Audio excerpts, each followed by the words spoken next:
माननीय श्री नरेंद्र मोदी जी से मैं सविनय आग्रह करती हूं कि आज के इस महाविजय संकल्प सभा के अवसर पर अपनी ओजस्वी वाणी तथा बहुमूल्य विचारों से हमें अनुग्रहित करें।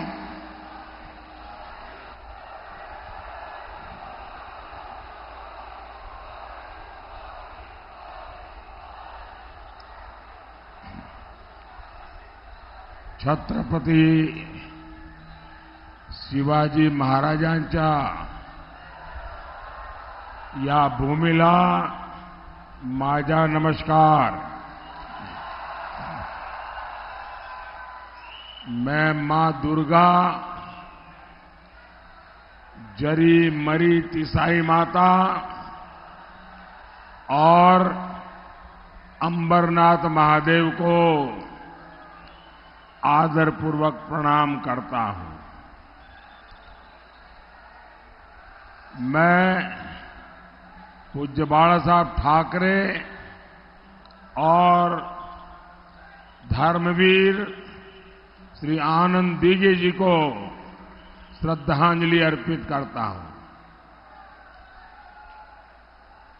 साथियों, मैं कल्याण की धरती पर राष्ट्र कल्याण के लिए आपका आशीर्वाद मांगने आया हूं।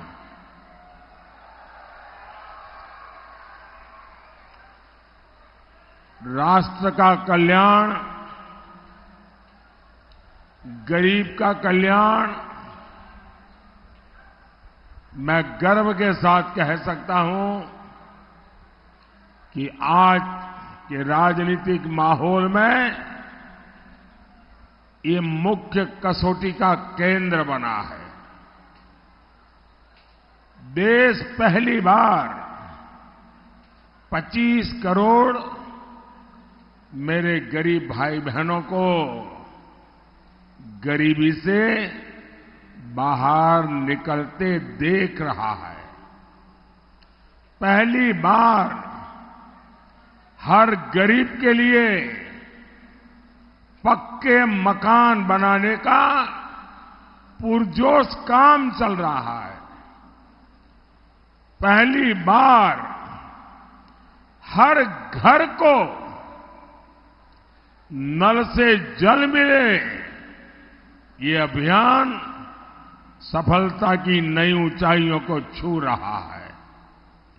पहली बार गरीब के पास बीमारी में मुफ्त इलाज के लिए गारंटी कार्ड है और गरीब के बेटे की सरकार ने गरीब को सबसे बड़ी प्राथमिकता दी है। साथियों, मुझे इसके बाद मुंबई के कार्यक्रम में पहुंचना है। माननीय मुख्यमंत्री जी भी वहां रहना चाहते हैं और इसलिए उनको बीच में से निकलना होगा ताकि वो वहां पहुंच पाए। तो मैं शिंदे जी को प्रार्थना करता हूं, आप निकलिए, मैं यहां संभाल लूंगा।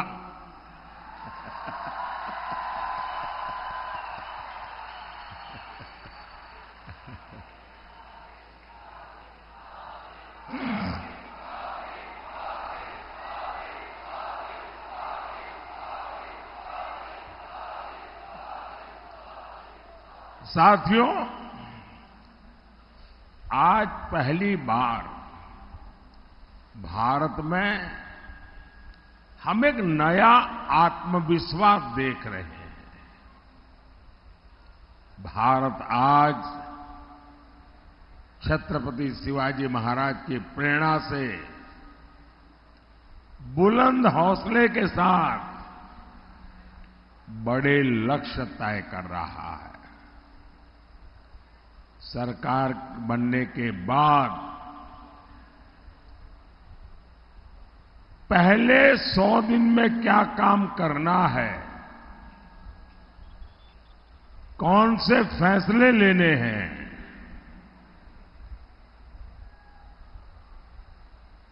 इस पर लगातार काम किया है। ऐसा नहीं कि अब सरकार बन गई, चलो मालाएं पहनते घूमते फिरेंगे। आज जितनी मेहनत करता हूं, उतनी ही मेहनत 4 जून के बाद भी जारी रहेगी।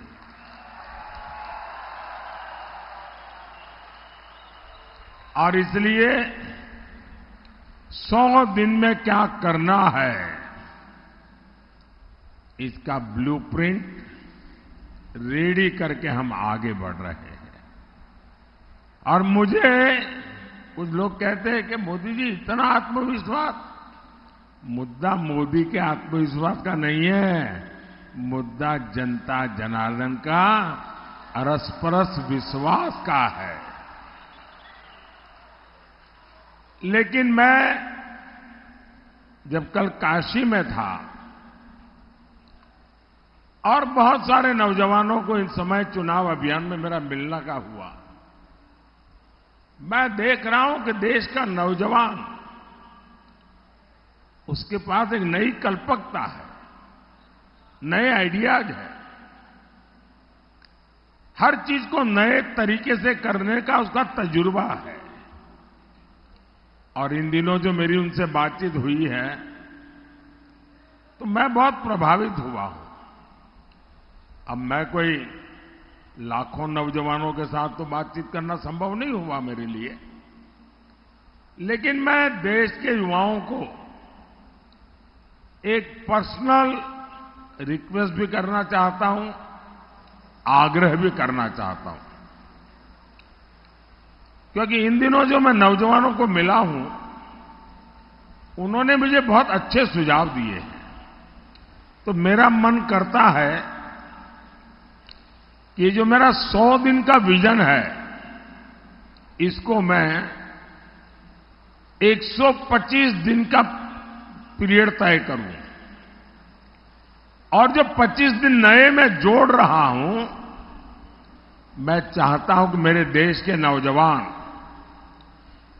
उनके मन में जो ख्याल आए वो मुझे भेज दें।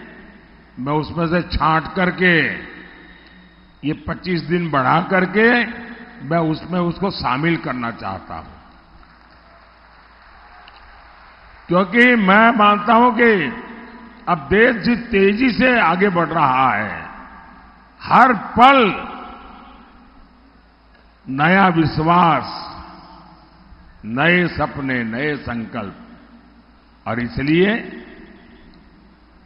मुझे पक्का विश्वास है कि देश के नौजवान मुझे वो सुझाव देंगे जो नॉर्मली हम लोगों की सोच में नहीं होते हैं, उसमें नयापन हो, भविष्य के लिए नक्कर बातें हो।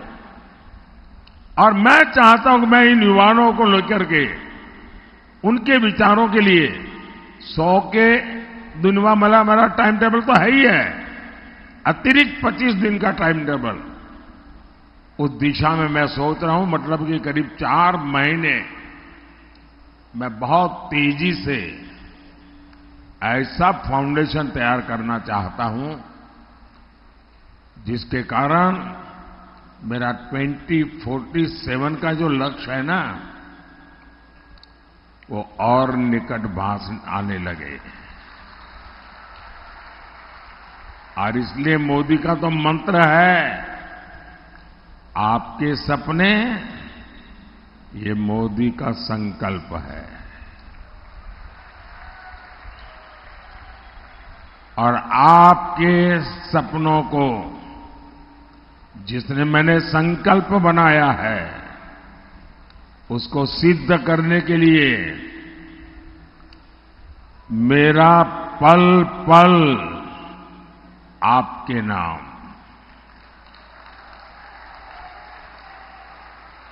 मेरा पल पल देश के नाम। और इसलिए मैं कहता हूं 24/7 फॉर 2047।